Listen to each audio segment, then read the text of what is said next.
കൊച്ചി നഗരത്തിലെ railway station പരിസരങ്ങളിലേക്ക് പോയിട്ടുള്ളവർക്ക്, ഒപ്പം ജില്ലയിലെ KSRTC സ്വകാര്യ ബസ് സ്റ്റാൻഡുകളിലേക്കൊക്കെ പോയിട്ടുള്ളവർക്ക് കാണാൻ കഴിയും. അവിടെയൊക്കെ നായ്ക്കളുടെ താവളമാണ്. നമ്മൾ നേരിട്ട് കണ്ടിട്ടുള്ളതാണല്ലേ. പ്രധാനപ്പെട്ട എല്ലാ പാലങ്ങളുടെയും അടിഭാഗം അത് ഈ നായകളുടെ വിഹാര കേന്ദ്രമാണ്.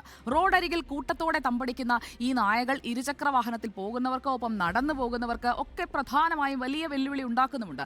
രാത്രിയിലാകട്ടെ ഇരുചക്ര വാഹനങ്ങളുടെ പിന്നാലെ കുരച്ചിങ്ങനെ പോകുന്ന നായകളുടെ അനുഭവം ഒരിക്കലെങ്കിലും ഉണ്ടായിട്ടില്ലേ? ഒന്ന് ആലോചിച്ച് നോക്കൂ. ഈ നായകൾ കുറുകെ ചാടുന്നതും പതിവാണ്. കൊച്ചിയുടെ കാര്യമെടുത്താൽ കാക്കനാട്, കളമശ്ശേരി, അങ്കമാലി, പിറവം, പറവൂർ മേഖലകളിൽ നിന്നെല്ലാം തെരുവുനായ ആക്രമണവുമായി ബന്ധപ്പെട്ട നിരവധി കാര്യങ്ങളാണ് കഴിഞ്ഞ ദിവസങ്ങളിലൊക്കെ വാർത്തയായി നമ്മുടെ മുന്നിലേക്ക് വന്നത്. അർജുൻ മട്ടന്നൂരിലേക്ക് നമ്മൾ പോകുന്നു വീണ്ടും. അർജുൻ മട്ടന്നൂർ, ഈ തെരുവ് നായകളുടെ ഒരു വിഹാര കേന്ദ്രമായി എറണാകുളം ജില്ലയിൽ, പ്രത്യേകിച്ചും കൊച്ചി നഗരത്തിൽ മാത്രമല്ല പല ഇടങ്ങളിലായി എവിടെ തിരിഞ്ഞു നോക്കിയാലും അവിടെ 2-3 എണ്ണം ഇങ്ങനെ കൂടി നടക്കുന്നത്, അല്ല എങ്കിൽ രാത്രിയിൽ വാഹനത്തിന് പിന്നാലെ കുലച്ചുകൊണ്ട് ഓടി വരുന്നത് അർജുനും അനുഭവം ഉണ്ടാകുമല്ലോ. എനിക്ക് അനുഭവമുണ്ട്. അപ്പോൾ കൊച്ചിയിൽ പൊതുവെ നായകൾക്ക് ഇങ്ങനെ തമ്പടിക്കുന്ന കേന്ദ്രങ്ങൾ കൂടുതലായി ഉണ്ട് എന്നതാണോ ഈ കണക്കുകളിൽ നിന്ന് മനസ്സിലാവേണ്ടത്?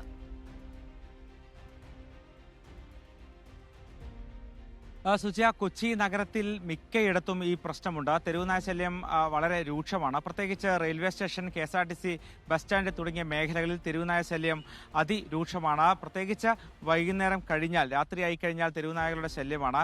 ഇപ്പോൾ സ്ക്രീനിൽ കാണുന്ന ദൃശ്യങ്ങൾ അത് നമ്മുടെ സഹപ്രവർത്തകൻ കൂടിയായ അജി പുഷ്കർ തന്നെ നേരിട്ട് പകർത്തിയതാണ്. അദ്ദേഹം റെയിൽവേ സ്റ്റേഷനിൽ യാദൃശ്ചികമായി എത്തിയപ്പോൾ അവിടെ കണ്ട കാഴ്ചയാണ്. അവിടെ ടിക്കറ്റ് കൗണ്ടർ ഒഴികെ മറ്റെല്ലായിടത്തും തെരുവുനായകൾ വിഹരിക്കുന്നുണ്ട് എന്നാണ് പറയുന്നത്. അതായത് അവിടെ റെയിൽവേ പ്ലാറ്റ്ഫോമിൽ അകത്തും പുറത്തുമൊക്കെ തന്നെ തെരുവുനായകളാണ്.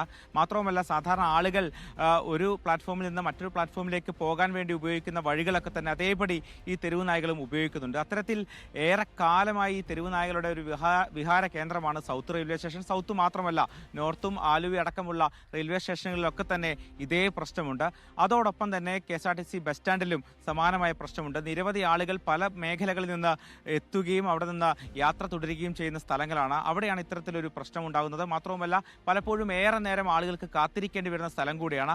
അവിടെ ഇത്തരത്തിൽ തെരുവുനായകളുടെ ശല്യവും തെരുവുനായകളുടെ ആക്രമണവും രൂക്ഷമാവുകയാണ്. നേരത്തെ പറഞ്ഞതുപോലെ റോഡിലൂടെ സഞ്ചരിക്കുമ്പോഴും ഇതേ പ്രശ്നങ്ങൾ വളരെ കൂടുന്നുണ്ട്. കഴിഞ്ഞ വർഷമാണ് വരാപ്പുഴയിൽ തെരുവുനായ കുറുകെ ചാടിയപ്പോൾ ഒരു ഇരുചക്ര യാത്രക്കാരൻ ഇത്തരത്തിൽ അപകടത്തിൽപ്പെടുകയും പിന്നീട് മരണം സംഭവിക്കുകയും ചെയ്തിട്ടുള്ളത്. ഇത്തരത്തിലുള്ള നിരവധി സംഭവങ്ങൾ കൊച്ചി നഗരത്തിലുണ്ട്. പ്രത്യേകിച്ച് മാലിന്യ സംസ്കരണം അടക്കം ഒരു ചോദ്യചിഹ്നമായി നിൽക്കുന്ന കൊച്ചി നഗരത്തിൽ വലിയൊരു പ്രശ്നം തന്നെയാണ് തെരുവുനായ ശല്യം.